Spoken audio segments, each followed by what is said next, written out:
MLC కవిత political రీఎంట్రీకి grand గా plan చేస్తున్నారా? రాష్ట్రమంతటా పర్యటించాలనుకుంటున్నారా?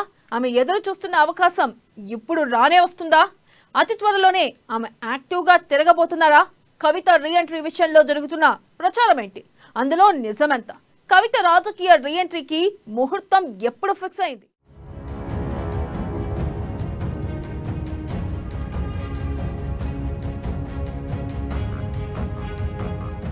కవిత రాజకీయ అడుగులపై ఆసక్తికర చర్చ. బతుకమ్మ పండుగతో గ్రాండ్ ఎంట్రీ ఇస్తారా? గతంలో బతుకమ్మ వస్తే ఎమ్మెల్సీ కవిత హడావిడి. ఈసారి జాగృతి తరపున కవిత ఉత్సవాలు నిర్వహిస్తారా? కాంగ్రెస్ను చూసి కవిత వెనకడుగు వేస్తారా? లిక్కర్ స్కామ్ ను ఆయుధంగా మార్చుకున్న హస్తం.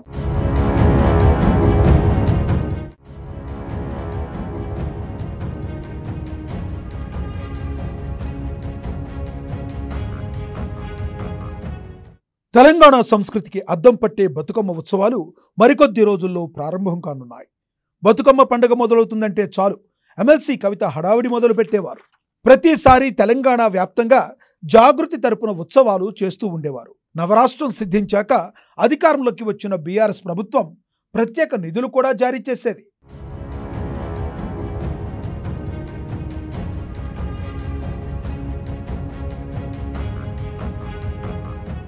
అలా ప్రతి బతుకమ్మ పండుగ వచ్చిందంటే చాలు జాగృతి తరపున కవిత హడావిడి చేసేది. అయితే లిక్కర్ కేసులో అరెస్ట్ అయిన కవిత ఇటీవల బెయిల్పై విడుదలయ్యారు.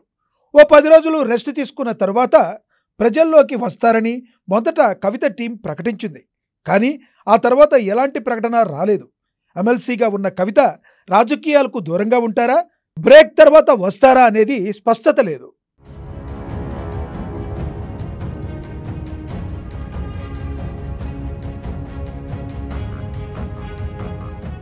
కానీ బీఆర్ఎస్ ఓడిపోయాక వస్తున్న మొదటి బతుకమ్మ పండుగ ఇది.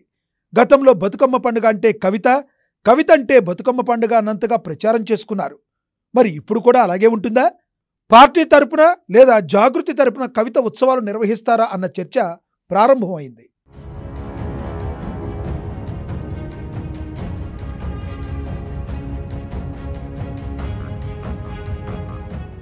కవిత బతుకమ్మ పండుగను నిర్వహిస్తే కాంగ్రెస్ సహా అన్ని పార్టీల నుంచి లిక్కర్ స్కామ్కు ముడిపెట్టి విమర్శలు రావడం పక్కా. అందుకు కవిత వెనకడుగు వేస్తారా లేదా ఈ సంవత్సరం దూరంగా ఉంటారా అన్నది ఆసక్తికరంగా మారింది. రాజకీయంగా ఉండాలనుకుంటే నిర్వహిస్తారు, లేదంటే దూరంగా ఉండిపోతారన్న అభిప్రాయాలు కూడా వ్యక్తమవుతున్నాయి.